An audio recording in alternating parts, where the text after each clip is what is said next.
Salut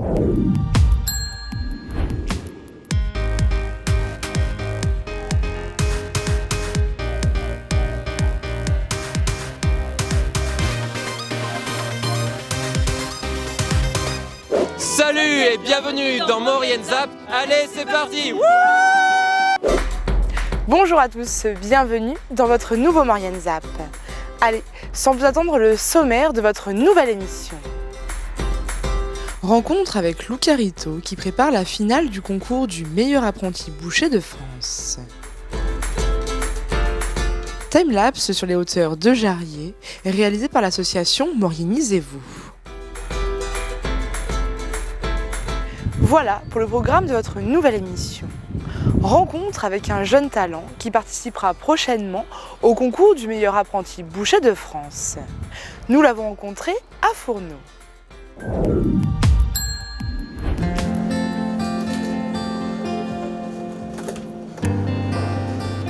C'est à Fourneau, à la boucherie Rito, que nous avons rendez-vous avec Luca. Ce jeune apprenti boucher a gagné son ticket pour la grande finale du concours national du meilleur apprenti boucher.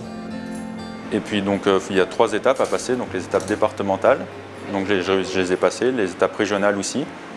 On était 3 à se qualifier pour la finale qui arrive du coup en juin, le 12 et 13 juin. On va être 24 participants normalement. Au final, au début on était plus de 90 je crois, dans toute la France. Pour remporter le titre, Luca s'entraîne dur, aussi bien à l'école qu'en entreprise. Et à l'école, les jours de TP avec mes profs, on essaye de faire des entraînements de temps en temps, à m'expliquer, à prendre du temps. Ici, à chaque fois que je fais une pièce, j'essaye de la faire correctement en mode concours. Des fois, je viens le samedi pour m'entraîner, faire un entraînement complet sur les temps qui sont indiqués au concours. Le jour de la grande finale, Luca aura exactement 8 heures pour réaliser différentes tâches et dresser son plateau décoré. On va nous demander de désosser, de parer, ficeler et décorer le plateau. Donc de 4 pièces, de 4 viandes, donc du bœuf, du veau, de l'agneau et de la volaille. Une fois équipé de sa côte de maille et de son gant de protection, Luca peut commencer en sécurité les manipulations. À chaque instant, ce jeune apprenti doit mêler précision et force, petite démonstration. Là, je suis en train de désosser une épaule d'agneau. C'est désosser les 3 os à blanc, donc sans déchirer le périoste et le faire assez rapidement aussi. C'est l'une des parties les plus compliquées à faire de l'agneau. Et c'est un truc qu'il faut quand même maîtriser, qu'on apprend. Ça, c'est une scie américaine pour scier les os. Pour les enlever, là, je scie la tête de l'os pour l'enlever de la viande. Là, j'ai fini le parage, donc du coup, je vais attaquer le ficelage de l'épaule. De la présenter, de la mettre en vitrine, et pour qu'elle se tienne bien à la cuisson quand ils la font cuire, quand les clients la font cuire. Là, du coup, c'est un ficelage en melon. Donc il faut que ça forme un melon en rond. Et là, c'est un ficelage en long pour savoir si on maîtrise vraiment tous les différents types de ficelage au concours. C'est une aiguille à brider, donc comme une aiguille pour tricoter avec la ficelle. Une fois cette pièce terminée, le jeune apprenti se lance rapidement dans la préparation d'un autre morceau de viande. Donc ça, c'est le rond de tranche. Donc c'est un morceau de bœuf qui se situe dans la cuisse et qu'on va le préparer pour en faire un roast beef. Il faut faire un pluchage, donc il faut enlever les nerfs, les morceaux de gras, tout ce qui n'est pas comestible. Il faut que le morceau soit le plus rouge possible.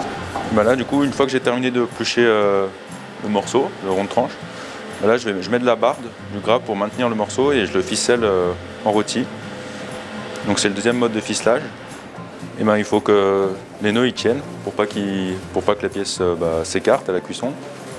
Il faut que la bride, ce qui tient le morceau tout le tour, soit bien droite, les nœuds bien écartés, que ce soit toujours régulier. Une fois la préparation terminée, Luca prépare la décoration de son plateau. Il faudra essayer de décorer le maximum, le plus harmonieux possible le plateau, que ce soit assez fin. Et donc du coup, il faut savoir aussi toucher un peu à tout. Des jeunes motivés et ambitieux, soutenus par Lionel, le patron de ce commerce. S'ils souhaitent rester dans la mesure du possible, oui. Après, on peut pas, malheureusement, on peut pas non plus garder tout le monde. Mais bon, le métier recrute, hein, il y a de la place ailleurs. Mais c'est vrai que c'est une certaine satisfaction d'avoir une équipe qui a été formée ici et qui reste fidèle, quoi. La boucherie Rito, c'est avant tout une histoire de famille. Créée en 1967, c'est Lionel qui reprend en 2004 la société.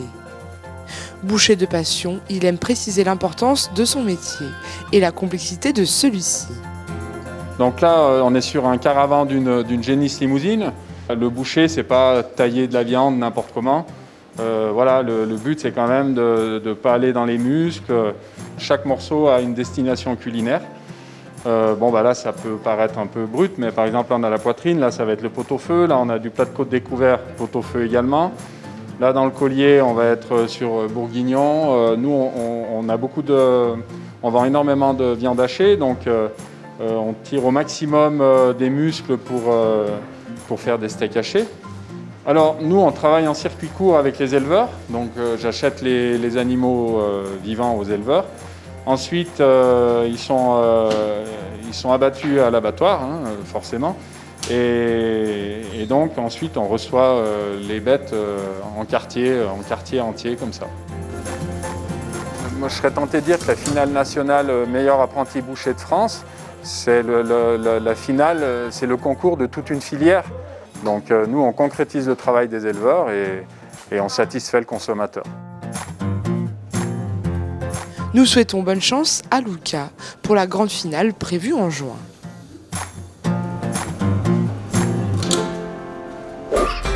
Découverte d'un time-lapse réalisé sur les hauteurs de Jarrier par l'association Morianisez-vous.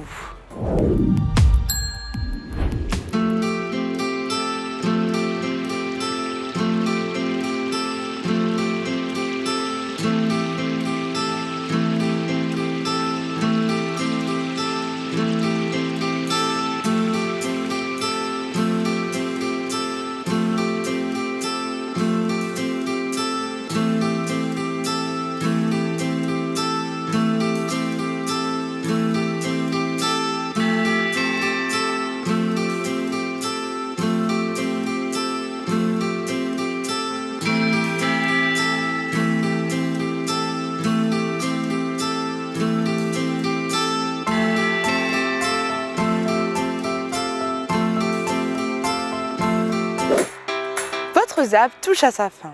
Merci d'être toujours aussi nombreux à nous suivre. Retrouvez l'ensemble de nos reportages sur les réseaux sociaux et les box.